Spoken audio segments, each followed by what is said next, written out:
El sol ardía como un cuchillo sobre la tierra resquebrajada de Villaseca, cuando Clara Valero cayó de rodillas en el camino polvoriento, incapaz de sostener por más tiempo los cubos de agua que cortaban sus manos. El sudor le empapaba la ropa y la garganta seca ardía como fuego. Allí, en medio de aquel silencio sofocante, un hombre de mirada serena apareció bajo la sombra de un algarrobo seco. Se inclinó hacia ella, le rozó la frente con la palma y susurró apenas: «Tu dolor no será en vano». Al levantar la vista, Clara ya no lo vio.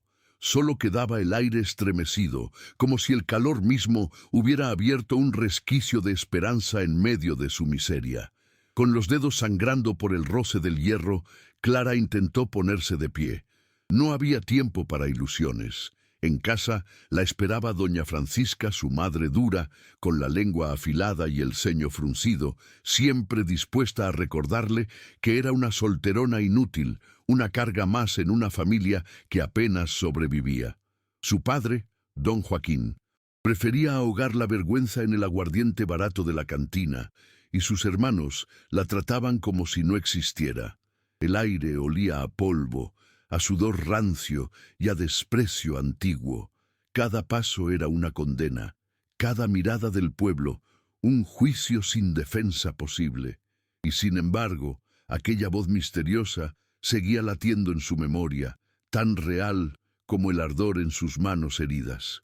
Los cubos de agua golpeaban contra sus piernas delgadas mientras avanzaba por el sendero.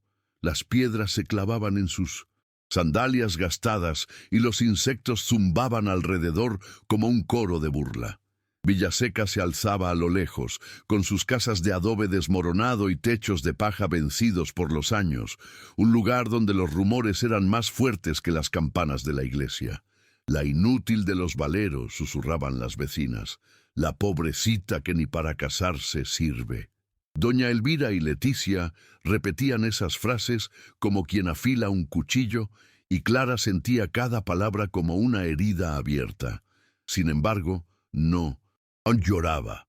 Aprendió hacía mucho que las lágrimas no aliviaban el hambre ni curaban las humillaciones. Caminaba con la cabeza gacha, cargando no solo agua, sino el peso de una vida entera marcada por el desprecio. Se detuvo un instante bajo un árbol seco, buscando aire en medio del calor que parecía devorarla viva. Cerró los ojos y recordó el roce de aquella mano en su frente, el murmullo que se incrustó en lo más hondo de su ser. No sabía si fue un sueño, un delirio causado por el cansancio o algo más grande que no alcanzaba a comprender. Lo cierto es que desde ese momento sentía que no estaba del todo sola, que una mirada invisible la acompañaba incluso en sus pasos más frágiles. El silencio era tan denso que podía escuchar los latidos de su propio corazón, mezclados con los ecos lejanos de un burro y el llanto apagado de un niño. Y en ese silencio, Clara comprendió que la verdadera batalla no estaba en sus manos ensangrentadas, sino en no dejar que su espíritu se rompiera del todo. El pueblo estaba cada vez más cerca. El humo de los fogones se alzaba en el horizonte, mezclado con el murmullo de voces conocidas. Villaseca no cambiaba. Seguía siendo el lugar donde la pobreza se heredaba y donde los rumores podían destruir más que el hambre. Pero algo dentro de Clara había cambiado. Llevaba los pies llenos de polvo, los brazos adoloridos y el alma desgastada, pero también una chispa nueva que no sabía explicar. La imagen de aquel hombre bajo el algarrobo, la promesa breve de que su dolor no sería en vano, la acompañaba como un secreto íntimo que nadie más podía arrebatarle. Y aunque todavía no lo sabía, ese día que parecía idéntico a todos sería el primero de una cadena de acontecimientos capaces de sacudir los cimientos de toda Alvarea. El sol seguía mordiendo la piel como brasas encendidas cuando Clara avanzaba con los cubos llenos, cada paso un suplicio que la hacía tambalear. El aire estaba tan quieto que hasta el zumbido de una mosca se sentía como un grito en la soledad del campo. Fue entonces cuando escuchó el sonido seco de cascos golpeando el polvo. Alzó la vista con temor y lo vio. Un hombre montado en un caballo robusto, de barba incipiente y mirada serena, vestido con una simple camisa de lino y un sombrero de paja que lo protegía del sol despiadado. No parecía un caballero de nobleza, sino un trabajador más, curtido por el esfuerzo. Sin embargo, había algo en su porte que desentonaba con el paisaje de pobreza que lo rodeaba. Detuvo el caballo, se inclinó y con voz grave dijo: «Buenos días, señora. ¿Puedo ayudarla con esos cubos?». Clara, sorprendida, bajó la mirada como había aprendido siempre frente a los hombres. Pero antes de responder, ya lo tenía a su lado, tomando las asas con una fuerza que para ella era impensable. El alivio físico fue inmediato, pero el desconcierto en su corazón duró mucho más. El silencio entre ambos fue apenas interrumpido por el crujir del polvo bajo las botas del hombre. Clara lo miraba de reojo, intentando descifrar quién era aquel extraño que aparecía como un espejismo en medio de su rutina. «Voy hacia el pueblo», murmuró ella en voz baja, la timidez teñida de costumbre. «Entonces, caminemos juntos», respondió él con naturalidad, como si no hubiera otra opción. Se presentó con un gesto sencillo: «Me llamo Sebastián de la Roca». Ese apellido resonó en la memoria de Clara como un eco lejano. Había escuchado que un nuevo administrador había llegado a la hacienda del conde Antero, la propiedad más grande y temida de Alvarea. El conde era un hombre severo, casi legendario en sus silencios y su poder, alguien a quien pocos se atrevían a mirar de frente. Clara tragó saliva al unir las piezas. ¿Cómo podía un hombre vinculado a esa hacienda caminar a su lado, cargando cubos de agua como si fueran amigos de toda la vida? El contraste la descolocaba, y sin embargo, un calor inesperado empezaba a prenderse en su pecho. Sebastián caminaba con paso firme, sin mostrar la menor incomodidad por el peso de los cubos. El viento levantaba pequeñas nubes de polvo que se pegaban en su ropa, pero él parecía indiferente, como si cargar agua bajo aquel sol inclemente fuera lo más natural del mundo. Clara, en cambio, sentía que cada segundo a su lado era un desafío nuevo. El rubor en sus mejillas, el miedo a ser vista por las vecinas, la voz de su madre resonando en su cabeza advirtiéndole que ningún hombre ayuda sin interés. Y sin embargo, había en él una caballerosidad que la confundía. No eran palabras dulces ni gestos teatrales, sino una calma respetuosa que le resultaba extraña y a la vez profundamente reconfortante. A medida que se acercaban al pueblo, Clara comenzó a percibir algo más, un silencio distinto, cargado de significado. No era el silencio de la humillación que vivía en su casa, sino uno que transmitía respeto, como si Sebastián supiera que las palabras, a veces, sobran. En ese silencio, Clara sintió por primera vez que alguien veía más allá de su condición de solterona y carga familiar. Al llegar frente a la casa humilde de adobe, Sebastián depositó los cubos junto a la puerta con una delicadeza que contrastaba con la fuerza de sus brazos. Clara se apresuró a agradecer con el rostro encendido de vergüenza. «Muchísimas gracias, señor. No era necesario». Él se quitó el sombrero, inclinó levemente la cabeza y respondió: «Ha sido un placer, doña Clara». La forma en que pronunció su nombre, con una cortesía inusual en aquellas tierras ásperas, le provocó un estremecimiento inexplicable. Era como si por primera vez alguien reconociera en ella dignidad, un valor más allá de su pobreza. Antes de montar de nuevo en el caballo, Sebastián la miró con seriedad.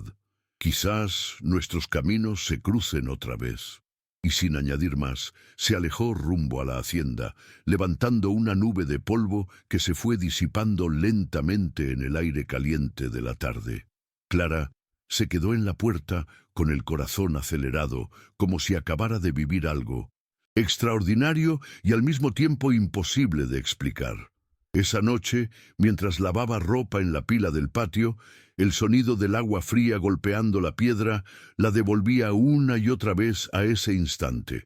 El eco de la voz de Sebastián, el modo en que había tomado los cubos sin pedir nada a cambio, la manera solemne en que pronunció su nombre, todo se mezclaba con el murmullo constante de las vecinas, que desde la ventana espiaban cualquier movimiento.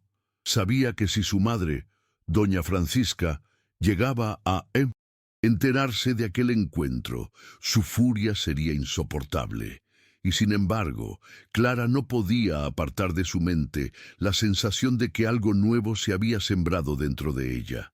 Recordó también al hombre bajo el algarrobo, el que esa misma mañana le había susurrado que su dolor no sería en vano.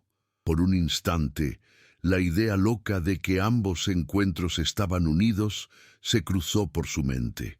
¿Acaso el destino le estaba tendiendo una mano disfrazada de misterio y humanidad? Mientras se frotaba las manos, enrojecidas por el agua helada, Clara comprendió que, aunque no lo supiera aún, su vida había empezado a cambiar en aquel camino polvoriento. Las horas siguientes al encuentro con Sebastián parecieron interminables. Clara intentaba concentrarse en el lavado de ropa, en preparar la cena sencilla con restos de pan duro y un caldo aguado, pero su mente regresaba una y otra vez a aquel hombre en el camino. Había algo en su voz grave, en la forma natural con que cargó los cubos, que no lograba olvidar. Sin embargo, en Villaseca nada pasaba desapercibido.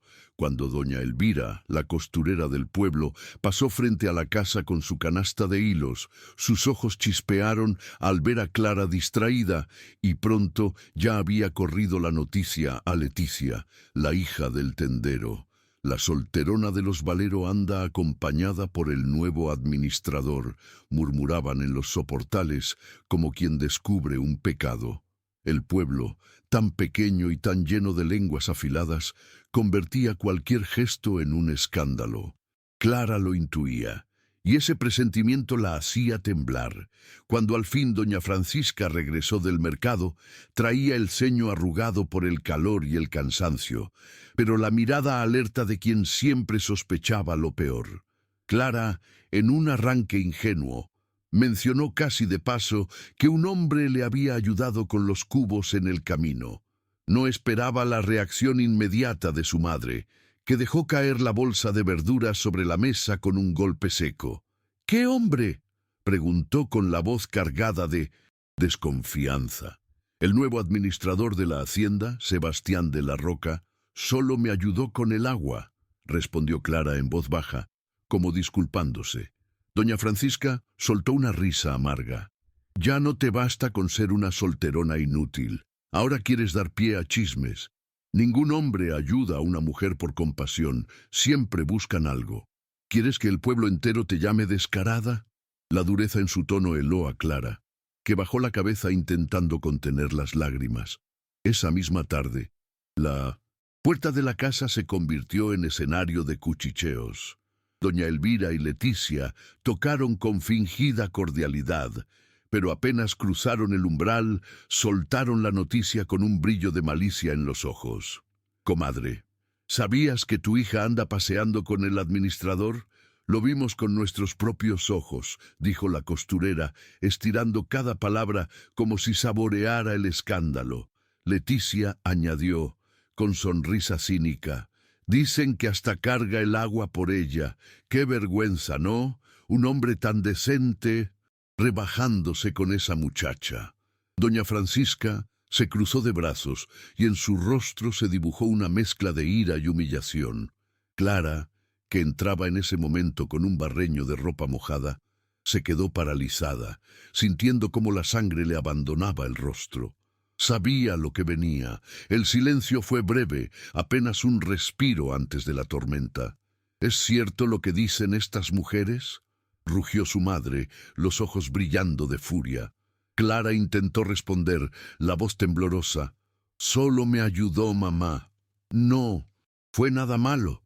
Pero antes de terminar, la bofetada resonó como un látigo en la pequeña sala.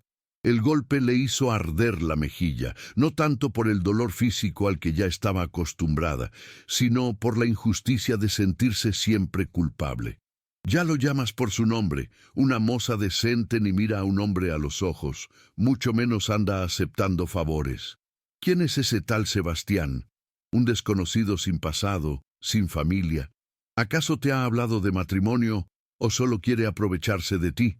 Las vecinas, que habían provocado la escena, observaban con deleite mal disimulado. Cada lágrima de Clara se convertía en alimento para nuevas habladurías que llenarían el pueblo por semanas. Con la mejilla encendida y la respiración entrecortada, Clara apenas logró balbucear: «Es un hombre respetuoso, nunca me ha faltado al respeto». Pero sus palabras se ahogaron entre sollozos. Doña Francisca levantó la voz aún más, envenenada por años de frustración y pobreza. «Respeto, respeto es lo que no tendrás nunca, porque naciste para ser una carga. Ningún hombre decente se fijará en ti, y si lo hace, será solo para usarte». En ese momento, un ruido en la puerta interrumpió la escena. Todas las cabezas giraron hacia el umbral, donde se alzaba la figura de Sebastián con el sombrero en la mano y la expresión seria. Su mirada recorrió la sala, deteniéndose en el rostro enrojecido de Clara y en los ojos húmedos por el llanto. La tensión se volvió insoportable. Nadie en esa habitación preparado para lo que él estaba a punto de decir. El silencio que siguió a la bofetada era tan espeso que se podía escuchar el crujido de las maderas viejas de la casa. Doña Elvira y Leticia contenían la respiración, saboreando cada segundo del drama que habían provocado. Clara, con la mano en la mejilla ardiendo, bajaba la cabeza para no dejar escapar un sollozo que pudiera interpretarse como desafío. Fue entonces cuando Sebastián, desde el umbral, carraspeó con suavidad. Nadie esperaba verlo, allí, con la sombra de su figura recortada contra la luz de la tarde. Tenía el sombrero de paja en la mano, los ojos serios, y en su postura había una firmeza que no se había visto antes. «Buenas tardes, señoras», dijo con voz grave. El tono, aunque respetuoso, cargaba una determinación que hizo vibrar el aire.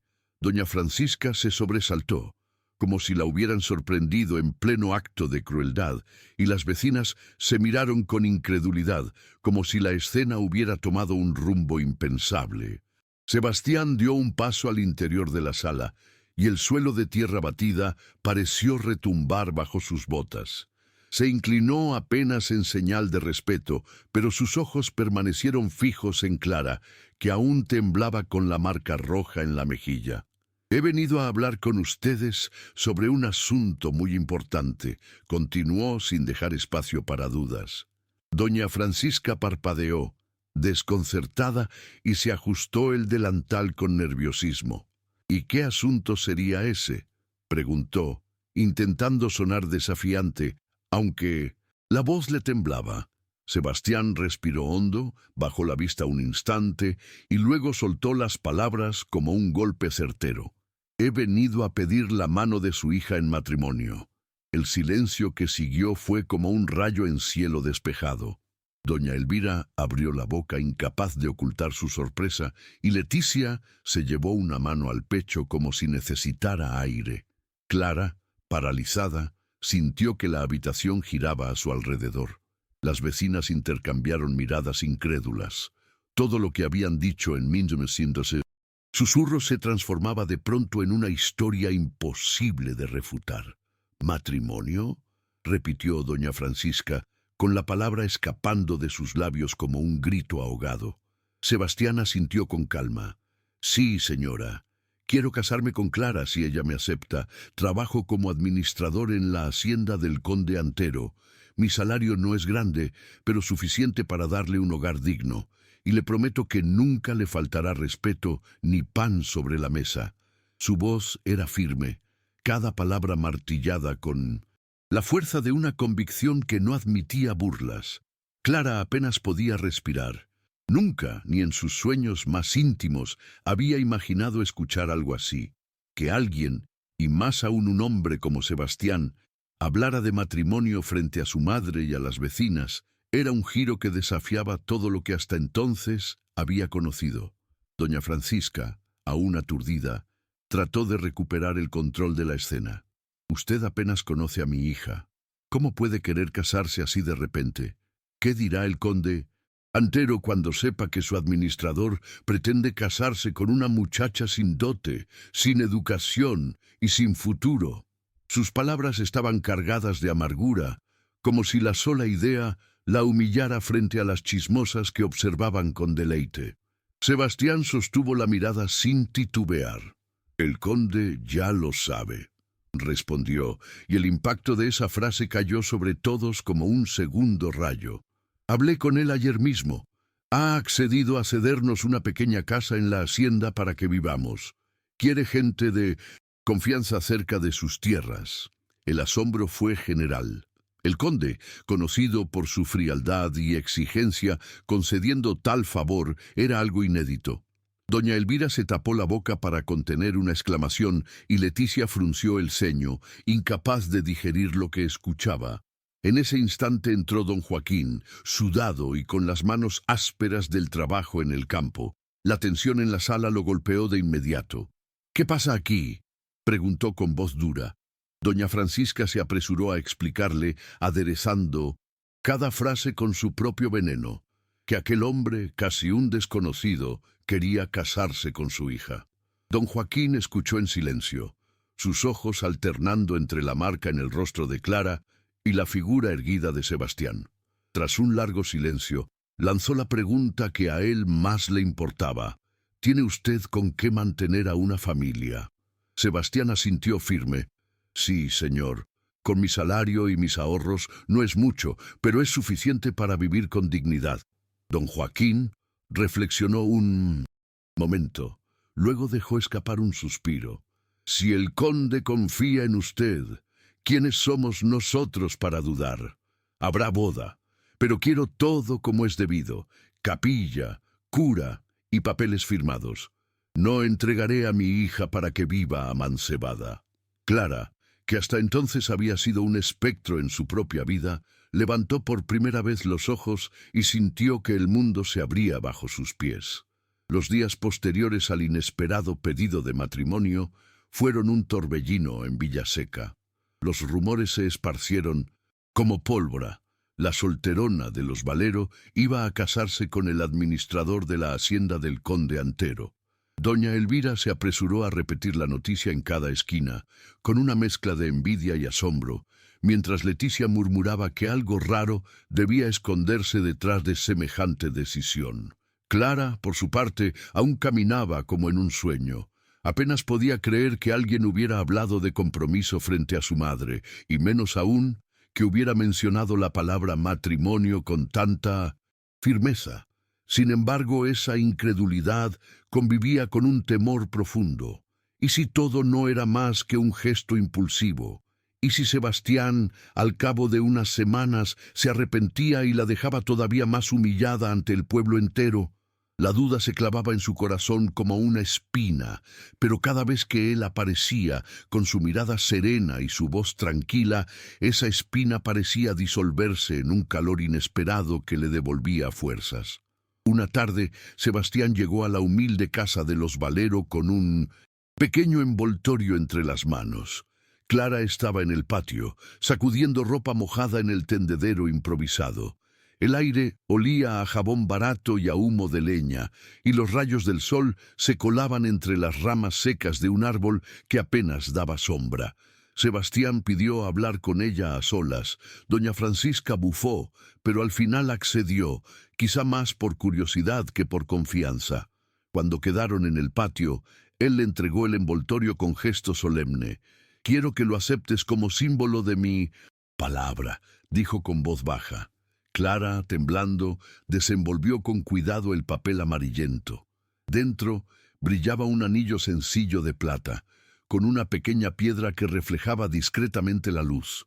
No era una joya ostentosa, pero para ella era el tesoro más grande que había tenido jamás. Sus ojos se llenaron de lágrimas silenciosas mientras él tomaba su mano y deslizaba el anillo en su dedo anular. No tengo riquezas, Clara, pero te prometo respeto y dignidad. Nunca estarás sola mientras yo viva. El corazón de Clara latía con tanta fuerza que pensó que las vecinas podrían escucharlo desde la calle.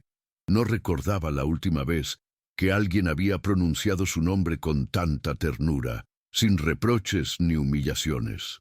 El metal frío del anillo se sentía como fuego en su piel, un recordatorio tangible de que, por primera vez, alguien la consideraba digna de un compromiso serio.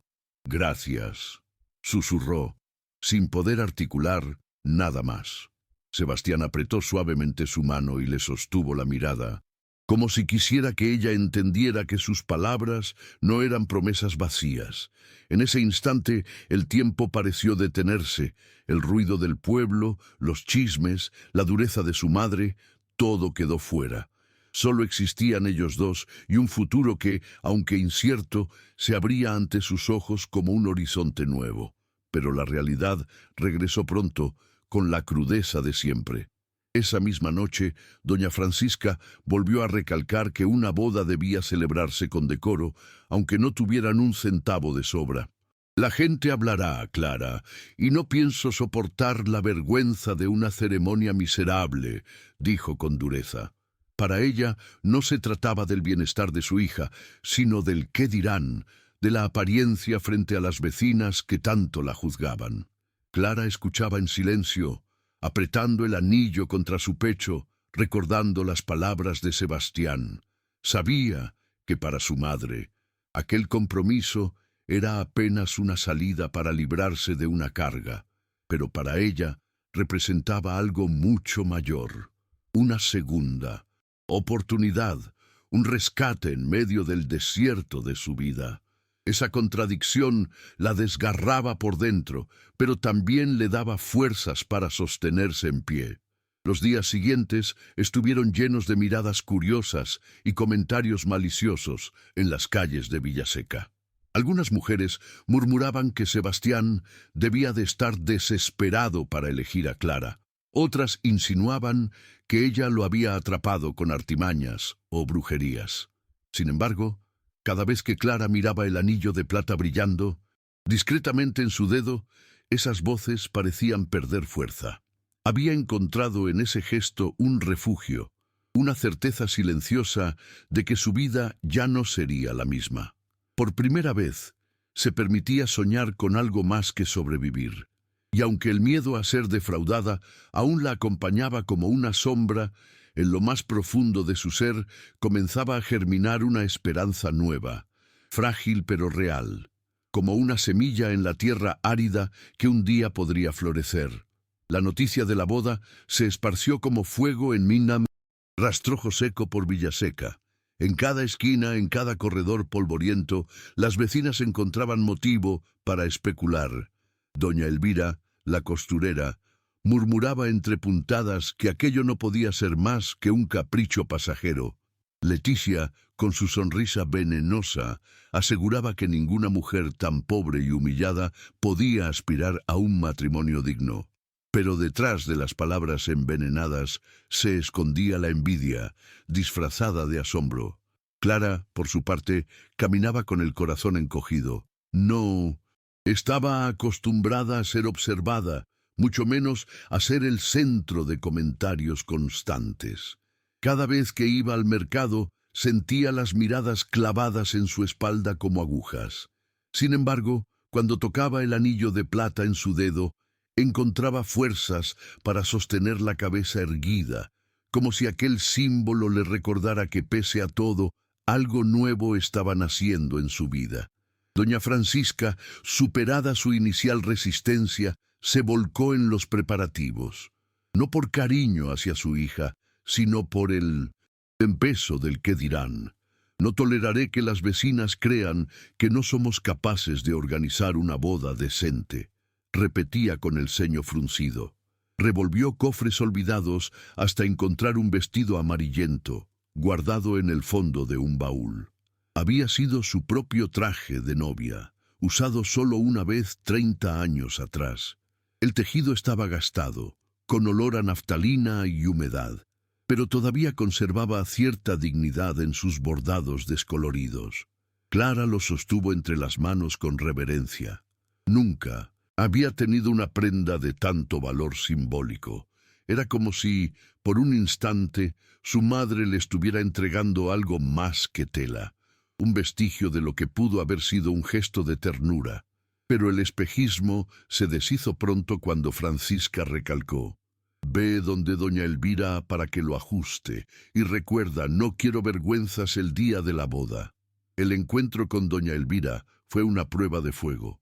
La costurera la recibió con una sonrisa cargada de malicia. «Así que al fin conseguiste marido».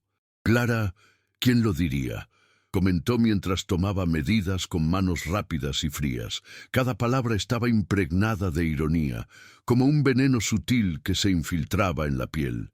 Clara bajaba la mirada, soportando en silencio. El vestido se alargaba y se encogía bajo las manos de Elvira, pero lo que más pesaba era la sensación de ser observada, juzgada y ridiculizada en cada gesto.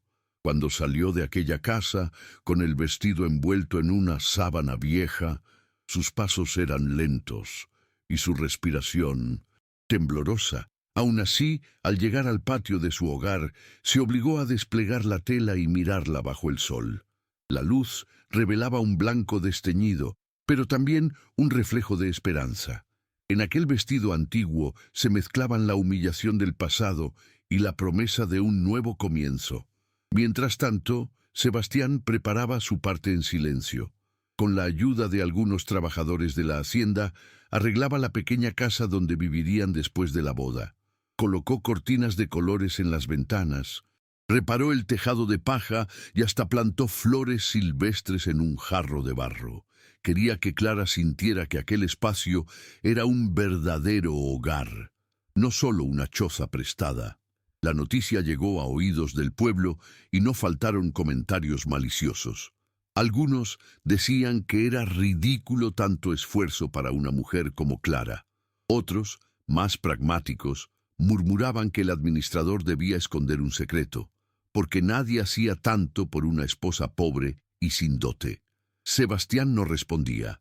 Sus gestos hablaban más fuerte que cualquier palabra. Clara, al ver los preparativos discretos de su futuro esposo, comprendió que más allá de los chismes, había en él un compromiso real, hecho de detalles cotidianos y silencios compartidos. La tensión crecía a medida que se acercaba el día señalado.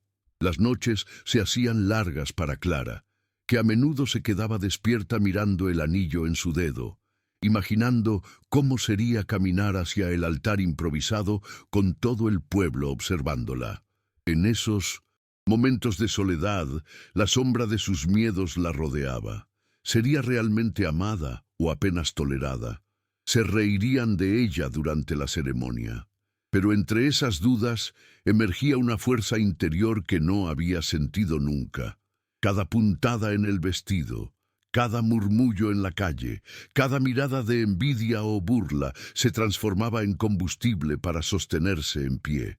Y aunque el futuro se le antojaba incierto, Clara intuía que estaba a punto de cruzar un umbral que cambiaría para siempre no solo su vida, sino la manera en que todos en Villaseca la mirarían.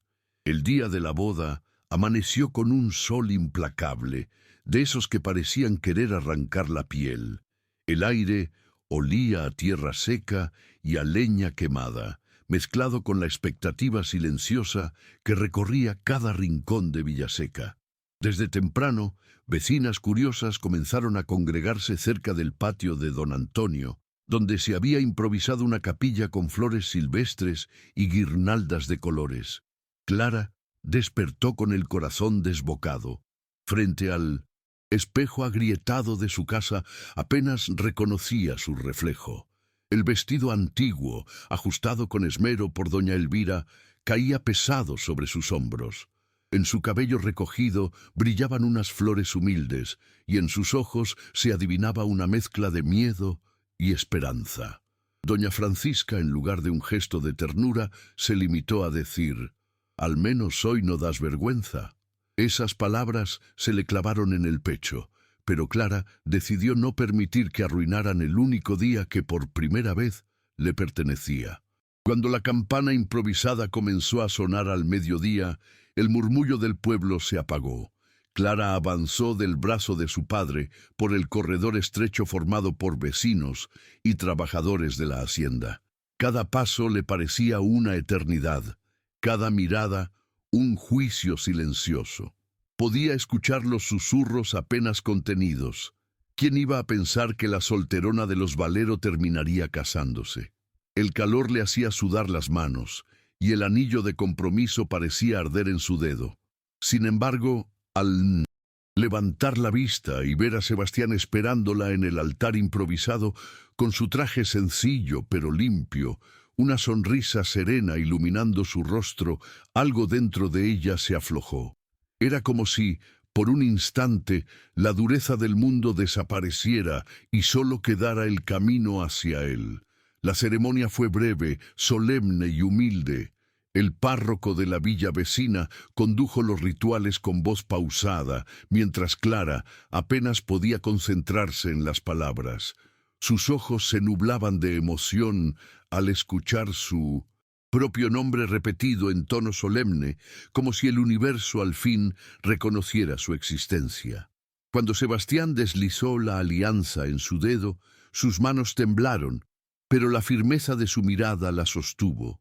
El beso que selló la unión fue casto, tímido, pero cargado de un significado profundo.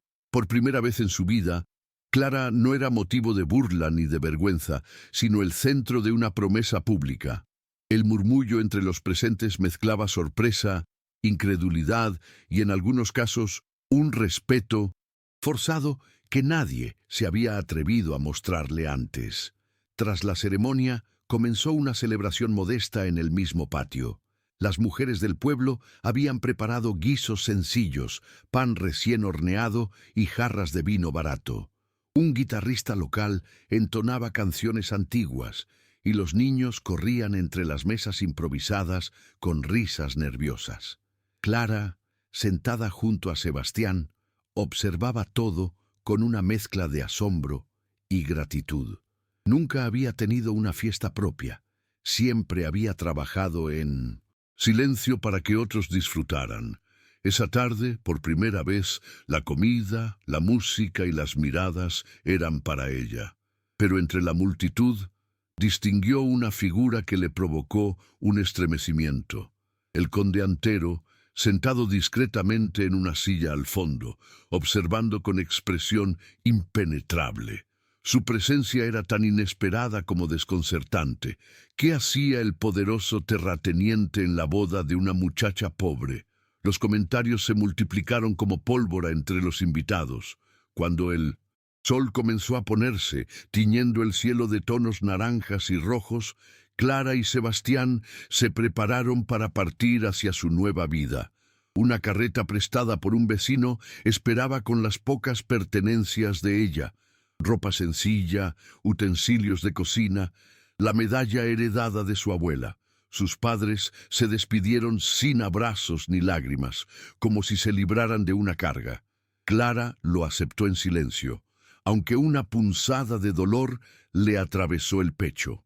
Mientras la carreta avanzaba lentamente por el camino polvoriento, ella miraba hacia atrás y vio a las vecinas agolpadas, algunas murmurando con envidia, otras con desprecio y unas pocas con una sonrisa sincera.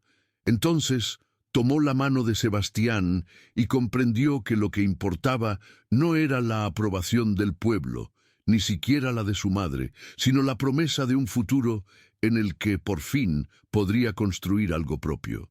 La primera noche en la casita de la hacienda fue extraña para Clara. El techo de paja crujía con el viento. Las paredes de adobe parecían demasiado delgadas para contener el silencio, y cada sombra proyectada por la llama de la vela se le antojaba un recuerdo de la vida que había dejado atrás. Sebastián había preparado todo con esmero: las cortinas de tela colorida, un jarro con flores silvestres sobre la mesa, la cama limpia y ordenada. Para ella, acostumbrada a dormir en un rincón húmedo, compartiendo espacio con sus hermanos, aquel lugar era un palacio. Se sentó en el borde de la cama y pasó los dedos por la colcha, sencilla, conteniendo lágrimas que no sabía si eran de alivio o de miedo. Sebastián, notando su nerviosismo, se limitó a sonreír con paciencia. «Este es tu hogar ahora, Clara, nuestro hogar». Y en esas palabras, ella descubrió un respiro, un refugio que jamás había imaginado. Los días siguientes fueron de adaptación. Clara se levantaba temprano, como siempre lo había hecho, pero ahora no para recibir órdenes y humillaciones, sino para organizar su propia casa. Encendía el fogón, preparaba el pan, cuidaba de una pequeña huerta que Sebastián había dejado lista en el patio trasero. Todo olía distinto: la leña, la tierra húmeda tras el riego, el pan recién horneado. Por las tardes, cuando el sol caía, se sentaban juntos en la entrada de la casa, en silencio, mirando cómo el cielo se teñía de tonos violetas. No hacían falta palabras. El simple hecho de compartir aquel silencio bastaba. Clara sentía una calma nueva, como si la dignidad que tanto había anhelado comenzara a brotar de los detalles más simples. Era la primera vez que podía decidir sobre su propio espacio, y esa libertad la llenaba de una fuerza desconocida. Sebastián salía cada mañana hacia la hacienda, supervisaba el ganado, revisaba cuentas, hablaba con los peones. Era un hombre respetado, aunque reservado, y su presencia imponía sin necesidad de alzar la voz. Clara lo observaba a veces de lejos, llevándole comida envuelta en un paño, y notaba cómo los trabajadores lo miraban con una mezcla de respeto y curiosidad. «Tu marido no es como los demás», le dijo una mujer del pueblo una tarde cuando coincidieron en el mercado. Clara bajó la vista sin saber cómo responder. En el fondo, ella también lo intuía. Había algo en Sebastián, un misterio en sus silencios, en la manera en que miraba más allá de lo evidente, que lo distinguía de cualquier hombre que hubiera conocido. Pero ese misterio, aunque inquietante, no la asustaba. Le generaba una confianza inesperada, como si detrás de todo hubiera una verdad que tarde o temprano sería revelada. La relación entre ellos crecía lentamente, con pasos tímidos pero firmes. No había grandes demostraciones de pasión, pero sí gestos constantes de cuidado. Sebastián nunca alzaba la voz, nunca la trataba con el desprecio que tanto había sufrido en su hogar. Al contrario, parecía valorar cada cosa que ella hacía: la comida preparada, la ropa lavada, incluso el orden que mantenía en la casa. Esa gratitud genuina era algo nuevo para Clara, que siempre había vivido bajo la sensación de ser una carga. Algunas noches, cuando compartían la mesa sencilla, él le preguntaba por sus sueños. «¿Qué te hubiera gustado aprender de niña?», le dijo una vez. Ella se sorprendió, pues nunca nadie le había hecho esa pregunta. Dudó antes de responder. «Siempre quise leer sin tropezar, entender los libros que veía en la escuela de lejos». Sebastián sonrió, y aunque no dijo nada más, Clara notó una chispa en sus ojos, como si guardara en silencio una promesa en futura. Sin embargo, ni siquiera en medio de aquella calma podían escapar por completo de la sombra del pueblo. Cuando volvían juntos a Villaseca para comprar provisiones, las miradas y los murmullos los acompañaban. Algunos los observaban con respeto, otros con desprecio, y no faltaban quienes se inclinaban a murmurar envidias disfrazadas de halagos. Clara, que antes caminaba con la cabeza gacha, ahora sostenía la mirada, aunque por dentro todavía sentía las heridas abiertas. En esos momentos, Sebastián solía rozar su mano discretamente, un gesto casi imperceptible, pero suficiente para recordarle que ya no estaba sola. Y cada noche, al volver a la pequeña casa, cuando el silencio los envolvía y el cielo se llenaba de estrellas, Clara comprendía que, aunque el mundo siguiera juzgándola, por primera vez en su vida había encontrado un lugar donde podía ser vista con respeto. Esa certeza la mantenía en pie, aún sin saber que las pruebas más duras estaban por llegar. Una mañana de finales de verano, Clara estaba tendiendo la ropa detrás de la casita cuando notó un movimiento inusual en la hacienda principal. Carruajes elegantes avanzaban levantando nubes de polvo sobre el camino, y hombres vestidos con trajes oscuros descendían con maletines de cuero. El murmullo se extendió rápido entre los trabajadores. Habían llegado médicos de la capital para atender al conde Antero. El aire se volvió denso, cargado de rumores y temor. Clara sintió un escalofrío recorrerle la espalda.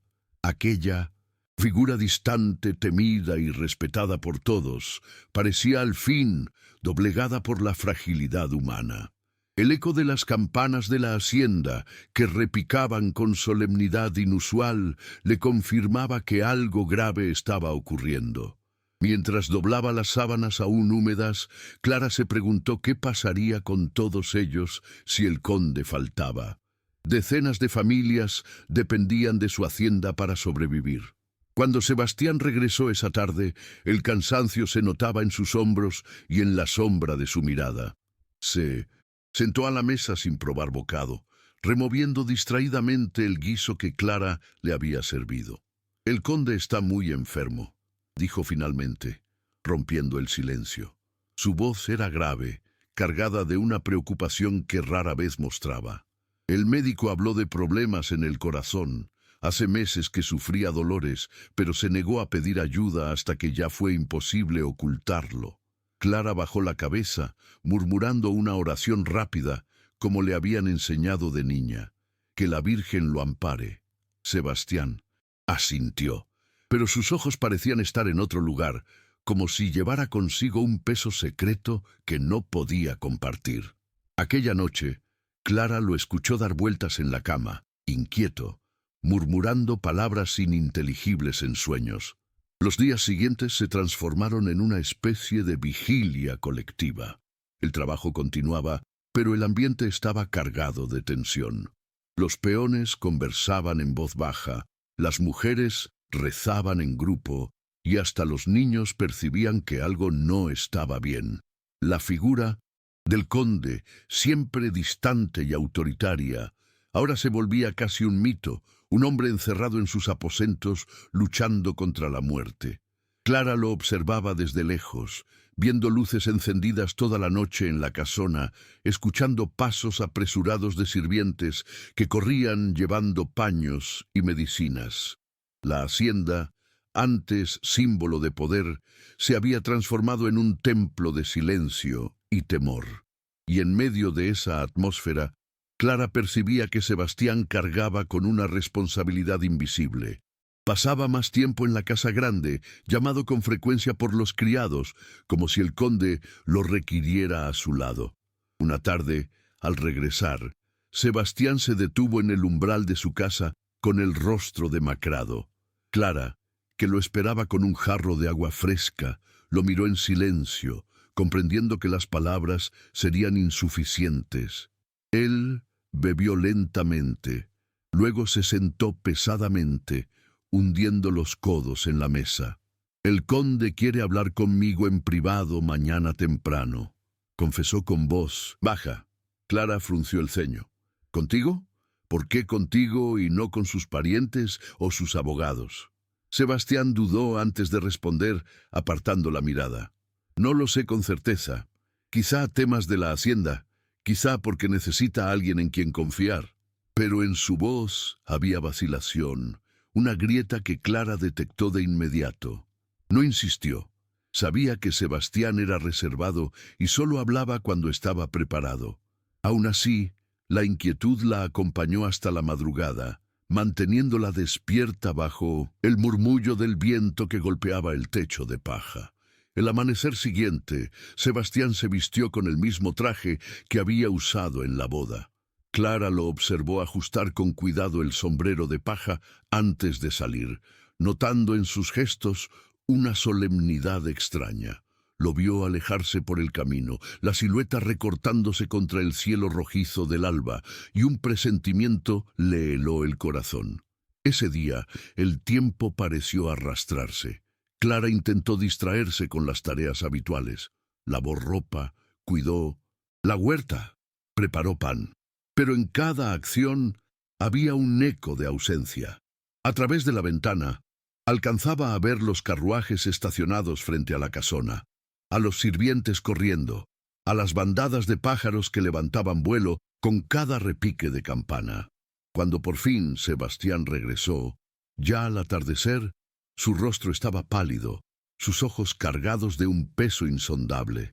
Clara sintió que el suelo temblaba bajo sus pies, como si una revelación estuviera a punto de desgarrar el silencio de su vida. Sebastián regresó esa tarde con el rostro desencajado, como si hubiera envejecido años en pocas horas.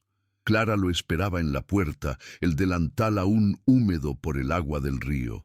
Apenas cruzó el umbral, él se dejó caer sobre la silla de Anea, hundiendo la cabeza entre las manos. El silencio pesaba tanto que se escuchaba el crepitar del fuego en el fogón y el zumbido lejano de los grillos. Clara se acercó despacio, con miedo de romper la quietud. «¿Qué ocurre, Sebastián?», preguntó con voz temblorosa. Él levantó la vista y sus ojos estaban nublados, como si cargaran con una tormenta. Tragó saliva, respiró hondo y finalmente dejó escapar las palabras que parecían quemarle la lengua. «El conde ha muerto hace 2 horas, y antes de morir me confesó la verdad sobre quién soy». Clara se aferró al borde de la mesa, sintiendo que las piernas le flaqueaban. El aire se volvió espeso, difícil de respirar. Sebastián la miró directamente, y en sus ojos había miedo, pero también una firmeza que no había mostrado jamás. «Mi nombre completo es Sebastián de la Roca y Antero», continuó con voz grave. «Soy hijo ilegítimo del conde Antero». El mundo de Clara se detuvo. Recordó de golpe cada gesto extraño, cada mirada furtiva entre Sebastián y el conde, la facilidad con la que habían conseguido la casa, la inesperada presencia del viejo terrateniente en la boda. Todo encajaba como piezas de un rompecabezas cruel que de pronto formaba una imagen brutal. Su marido no era el hombre sencillo que todos creían. El administrador callado, el compañero respetuoso, era en realidad heredero de una fortuna inconmensurable. Las dudas se agolparon en su pecho como cuchillos.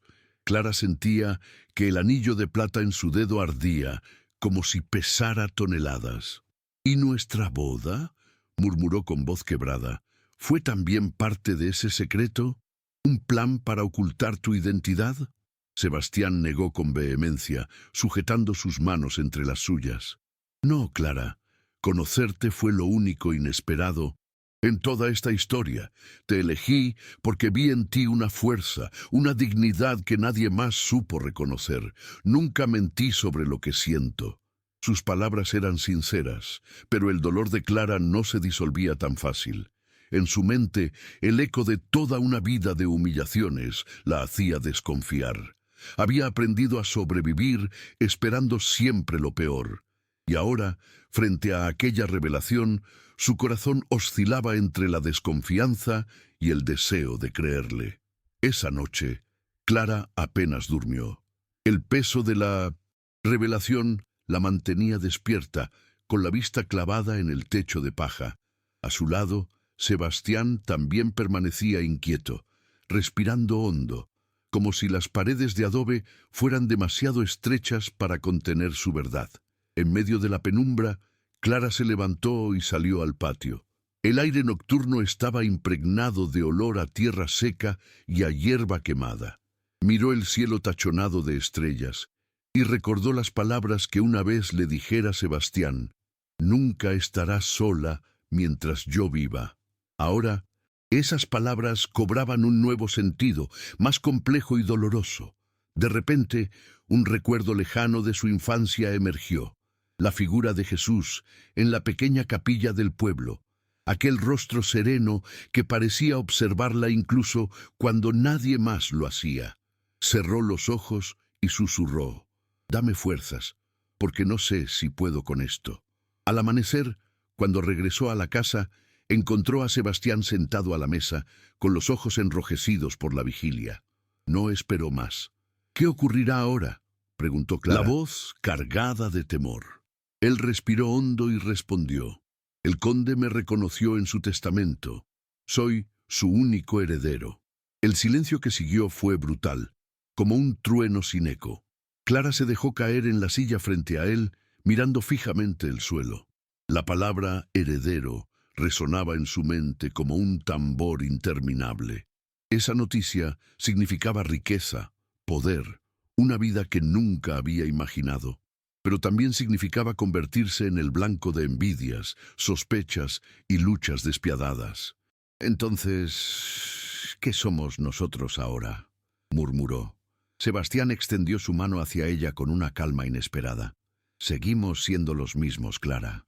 La fortuna no cambia quién eres ni quién soy. Solo nos da una responsabilidad más grande. Y te necesito a mi lado para enfrentarlo». El velorio del conde Antero transformó la hacienda en un hervidero de murmullos y rostros tensos. Autoridades locales, hacendados de otras regiones, comerciantes influyentes y parientes lejanos que nadie había visto en años, se congregaron como buitres alrededor del cadáver aún tibio de un hombre que incluso en la muerte imponía respeto. Las velas ardían en la casona con un aroma espeso de cera y flores marchitas, mientras un murmullo constante recorría las salas. ¿Quién heredaría la fortuna? ¿Qué pasaría con las tierras de la Roca? La respuesta llegó como un trueno cuando el notario, con voz solemne, leyó el testamento.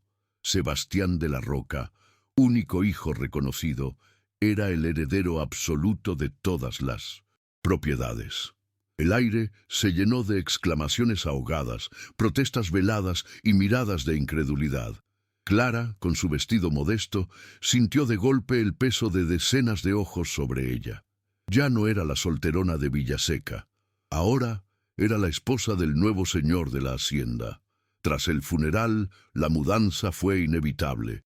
Sebastián y Clara dejaron la pequeña casa de adobe para instalarse en la casona principal, un edificio imponente que Clara solo había visto de lejos. Cruzar aquel umbral fue como entrar en otro mundo. Techos altísimos, paredes cubiertas con tapices polvorientos, alfombras persas que amortiguaban los pasos, muebles de maderas nobles importadas. Clara avanzaba despacio, con la sensación de ser una intrusa en un escenario que no le pertenecía. La primera noche, en la cama enorme que había pertenecido al conde, no pudo conciliar el sueño. El colchón blando le resultaba extraño, las sábanas de lino demasiado finas, el silencio demasiado solemne. Miró alrededor y sintió que en cualquier momento alguien vendría a echarla, devolviéndola al camino polvoriento con los cubos de agua colgando de sus manos. Sebastián notó su desvelo y le susurró en la penumbra: «Este lugar ahora es tuyo tanto como mío. Te lo has ganado». El pueblo no tardó en reaccionar. En Villaseca las lenguas se afilaron más que nunca. Leticia, con una mezcla de rabia y envidia, repetía en el Ultramarinos: «Seguro le hizo un embrujo. De otra manera es imposible que Clara Valero sea ahora dueña de la Roca». Doña Elvira, mientras cosía, afirmaba: «La suerte existe, pero hay que ver cuánto dura». Las mismas vecinas que antes la habían despreciado, ahora buscaban cualquier explicación sobrenatural o maliciosa para justificar su nueva posición.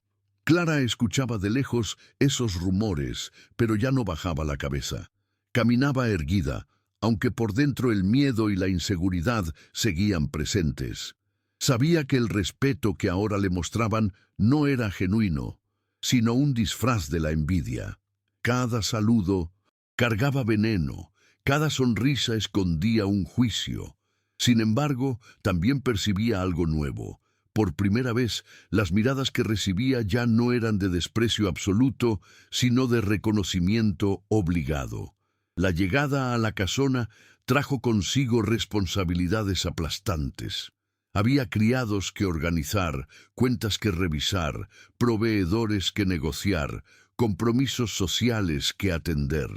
Clara se sentía perdida entre papeles, vajillas y tapices, como si la vida le hubiera entregado de golpe un papel demasiado grande para su talla.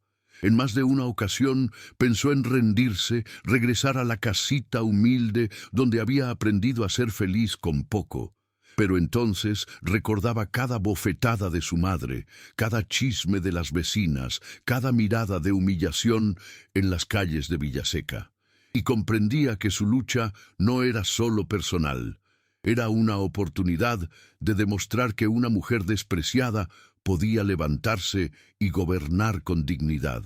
En las noches compartía esas dudas con Sebastián, quien la escuchaba en 1970. Silencio, apoyándola sin intentar sofocar sus miedos. Ese silencio compartido se convertía en un sostén más fuerte que cualquier palabra. Los primeros visitantes comenzaron a llegar con sonrisas forzadas y obsequios modestos. Vecinos que apenas la habían mirado en el pasado, ahora pedían audiencia en la casona. Incluso sus propios padres aparecieron con frecuencia, ocupando los sillones mullidos de la sala como si hubieran pertenecido allí toda la vida. Doña Francisca, con tono meloso, aseguraba: «Siempre supe que tenías un destino distinto, hija mía. Una madre siente esas cosas». Clara la escuchaba en silencio, recordando cada humillación, cada palabra cruel. Pero en vez de vengarse, optaba por callar, respondiendo con una sonrisa triste.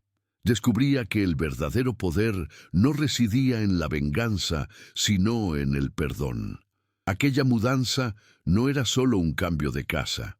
Era el inicio de una transformación social y personal que pondría a prueba su carácter y su capacidad de resistir. Clara Valero, la mujer que cargaba cubos de agua por los caminos polvorientos, ahora debía cargar con el peso de una herencia que podía destruirla o convertirla en una líder. La casona de la Roca, con sus muros imponentes y corredores interminables, se convirtió en un escenario de aprendizaje para Clara. Cada día enfrentaba un nuevo desafío: organizar banquetes, coordinar sirvientes, supervisar cuentas. Al principio se sentía perdida entre papeles y voces que no la respetaban del todo. Había mayordomos que la miraban con condescendencia, criadas que cuchicheaban a sus espaldas, proveedores que dudaban de su autoridad por ser mujer y por su origen humilde. Pero Clara, en lugar de ceder al miedo, comenzó a observar con atención, a escuchar con paciencia y a aprender con rapidez. Descubrió que la dignidad no se imponía con gritos, sino con firmeza silenciosa. Poco a poco, quienes antes la subestimaban empezaron a reconocer que aquella joven, marcada por la pobreza y la humillación, tenía una fuerza interior que imponía respeto. El primer gran gesto que sorprendió a todos fue la creación de una pequeña escuela en una de las salas olvidadas de la hacienda. Clara contrató a una maestra de la villa vecina para enseñar a leer y escribir a los hijos de los trabajadores, pero también a los propios peones que lo desearan. «Nadie merece vivir en la ignorancia», dijo con una determinación que dejó atónitos a los hacendados vecinos. Las críticas no tardaron en llegar. Don Joaquín, su padre, masculló durante una visita: «Eso es peligroso, Clara. Si aprenden a leer, querrán cuestionar órdenes». Ella lo miró con calma, sin bajar la voz. «Padre, yo sé lo que es vivir sin oportunidades, y no deseo eso para nadie más». Sebastián la apoyó incondicionalmente, convencido de que el verdadero poder no estaba en mantener a la gente sometida, sino en levantarla.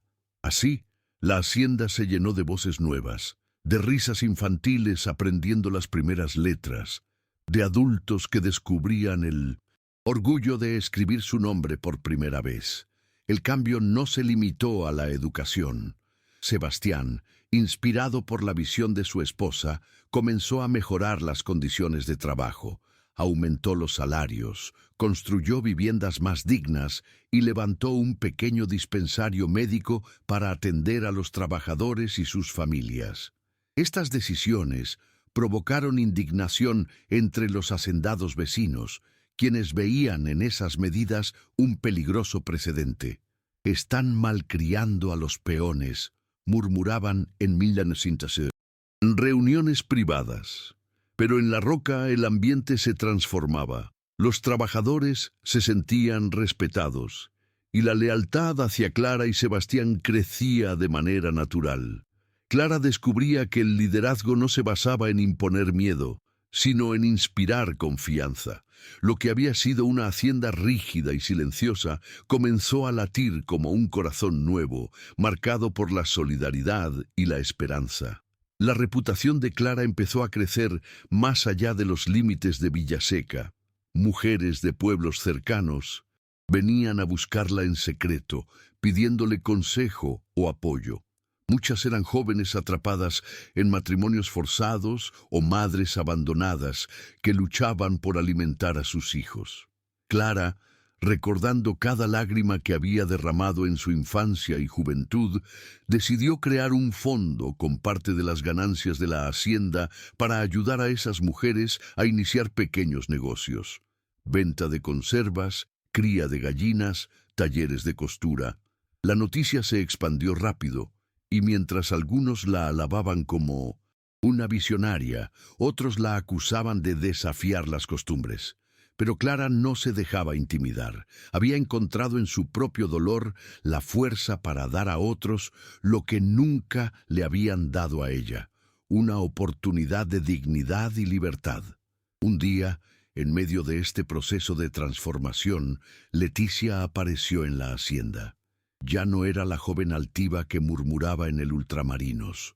Su prometido de la capital la había abandonado, dejándola con deudas y una reputación manchada. Con la voz quebrada, pidió trabajo. Clara la observó en silencio, recordando cada burla, cada palabra cruel que había salido de sus labios. El silencio en la sala era tan denso que podía cortarse con un cuchillo. Todos esperaban un rechazo humillante, la venganza perfecta. Pero Clara, con una serenidad que sorprendió incluso a Sebastián, respondió: «Todo el mundo merece una segunda oportunidad. Yo sé lo que es necesitarla». Aceptó darle empleo, no como un acto de debilidad, sino como una demostración de fuerza y compasión. Ese gesto consolidó su reputación como una líder diferente, capaz de transformar el dolor en perdón y la humillación en esperanza. Con el paso de los años, la figura de Clara Valero dejó de ser la de la muchacha humillada que cargaba cubos de agua por el camino polvoriento. En Villaseca y en toda Alvarea, su nombre comenzó a pronunciarse con respeto, aunque no todos quisieran admitirlo en voz alta. Aquella mujer, despreciada por su propia madre y ridiculizada por las vecinas, se había transformado en un símbolo de dignidad y liderazgo. Caminaba ahora por los mercados con la frente erguida, saludada por quienes antes la señalaban con burla. Pero lo que más la conmovía no eran los halagos, sino las miradas de las mujeres jóvenes que la observaban en silencio, como buscando en ella la prueba de que una vida distinta era posible. En esas miradas encontraba el verdadero legado que estaba construyendo. No riqueza material, sino esperanza. La relación con sus padres nunca volvió a ser la misma, pero tampoco se quedó atrapada en el rencor. Doña Francisca y don Joaquín visitaban con frecuencia la hacienda, disfrutando de las comodidades que antes les parecían inalcanzables. Clara los recibía con cortesía, sirviéndoles café en tazas de porcelana que ellos nunca habrían soñado tocar. Pero en su interior sabía que lo que buscaban no era su cariño, sino la sombra de su fortuna. Y aún así, en lugar de cerrarles la puerta, eligió el camino del perdón. No porque olvidara, sino porque comprendía que el rencor perpetúa las cadenas. Esa decisión desconcertaba a muchos, pero era también la demostración de que su fuerza no radicaba en vengarse, sino en liberarse de la carga del odio. El tiempo también le enseñó a Clara a reconocer la nobleza verdadera. Ya no la buscaba en títulos ni en fortunas heredadas, sino en gestos de compasión, en actos silenciosos, de generosidad. Veía nobleza en los trabajadores que compartían su pan con los vecinos más pobres, en las mujeres que enseñaban a otras a coser para ganarse la vida, en los niños que abrían los libros en la pequeña escuela que ella misma había fundado. La verdadera nobleza está en el carácter, no en la sangre, decía con convicción cuando alguien la llamaba Señora de la Roca con un respeto forzado. Para ella, ese título era apenas una consecuencia. Lo que importaba era la transformación colectiva que había logrado impulsar con su ejemplo. Sebastián, a su lado, la observaba con orgullo silencioso. El hijo, ilegítimo del conde Antero, había encontrado en su esposa el pilar que necesitaba para sostener el peso de la herencia. No era el dinero ni las tierras lo que los unía, sino la certeza de que juntos habían sobrevivido a pruebas que hubieran destruido a muchos. En las noches tranquilas, sentados en la galería de la casona, contemplaban la extensión interminable de los campos, recordando de dónde venían. Clara, con el cabello ya recogido en un moño salpicado de canas, a veces cerraba los ojos y veía a su yo más joven, con las manos lastimadas por los cubos de agua. Esa imagen no le provocaba tristeza, sino gratitud. Era el recordatorio de que incluso en la pobreza más dura había nacido la semilla de la fuerza que ahora la sostenía. La historia de Clara Valero comenzó como un relato de humillación y pobreza, pero se convirtió en una lección de resiliencia, perdón y esperanza. Su vida demostró que los destinos no están sellados por la cuna ni por el desprecio de los demás, sino por la fuerza interior y la capacidad de transformar el dolor en compasión. En Villaseca, con el tiempo, su nombre se transmitió de generación en generación, no como la esposa de un heredero millonario, sino como la mujer que convirtió la adversidad en liderazgo y que enseñó a toda una comunidad que la verdadera nobleza se mide por el carácter. Cuando las campanas de la capilla improvisada repicaban en días de fiesta, muchos recordaban aquella boda sencilla donde todo comenzó, y comprendían que, desde 1900, ese día no solo había cambiado la vida de una mujer, sino el destino de un pueblo entero. El eco de las campanas aún resonaba cuando Clara salió al patio de la hacienda. El viento tibio de la tarde movía las flores que Sebastián había plantado años atrás, y en el horizonte los campos parecían arder bajo la luz dorada del ocaso.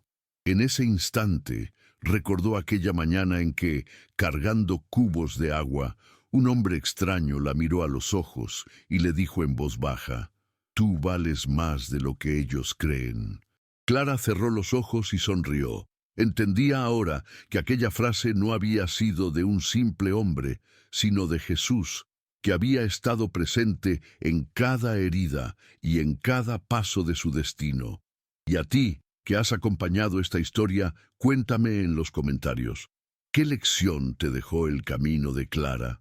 No olvides suscribirte al canal para no perder el próximo relato, donde descubrirás otra vida marcada por la adversidad y transformada por un giro inesperado de la fe y del amor.